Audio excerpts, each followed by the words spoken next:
Those who compete and master the CrossFit Games are considered some of the fittest athletes in the world. We're talking about people who combine weightlifting, squatting, jumping, and more, and make it look easy. And one of the most decorated black athletes in the CrossFit world just happens to call Chicago home. She talked with CBS 2's Dorothy Tucker.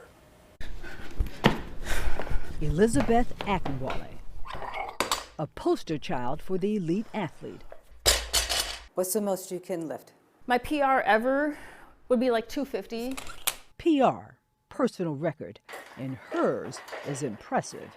Rolls out of the handstand. Elisabeth Akinwale is across the finish line, setting the new top mark. This 45-year-old Southsider, single mother with a master's in social work from the University of Chicago, is the most decorated black athlete in the CrossFit world. Very impressive. This is a beautiful display of fitness here. Akinwale embraced CrossFit after spending 15 years as a gymnast. A series of injuries led her to the weight room. The feeling of that power of doing an explosive lift, lifting something heavy, doing something really athletic. Dominating. With only 6 months of training in 2011, she didn't just compete in her first regional games, she crushed it. As the crowd raises to their feet. It was really just in the moment, like grab the bar, grab the bar. In the coming year, she won 2 regional titles, finished strong in the international games, and at one point was the 7th fittest woman on earth. She'll be done in 6 minutes, 56 seconds. And being at the top of your game all those years, what was that like? It was fun. Yeah. It was really fun. I mean, I truly enjoyed training, and I often think about it's work, but it's work that you love.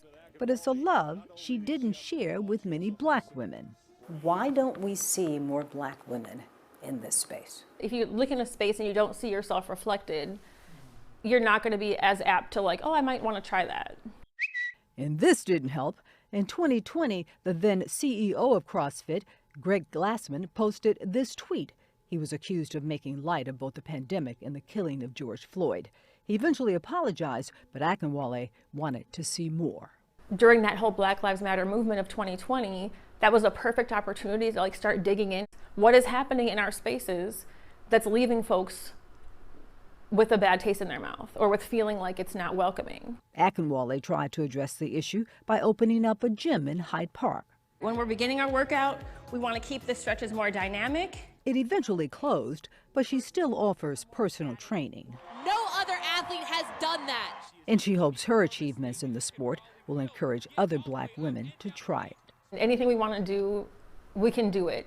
And we might have to step out there and be the only one or one of few. We might have to be that trailblazer, but just do it. Making her 5th appearance. Will you ever compete again? Yeah, I mean, I can see it. I really can see it. It just, I definitely have embraced, like, you never know where life's going to take you. So the CrossFit world may not have seen the last of you. You never know. Anything's possible.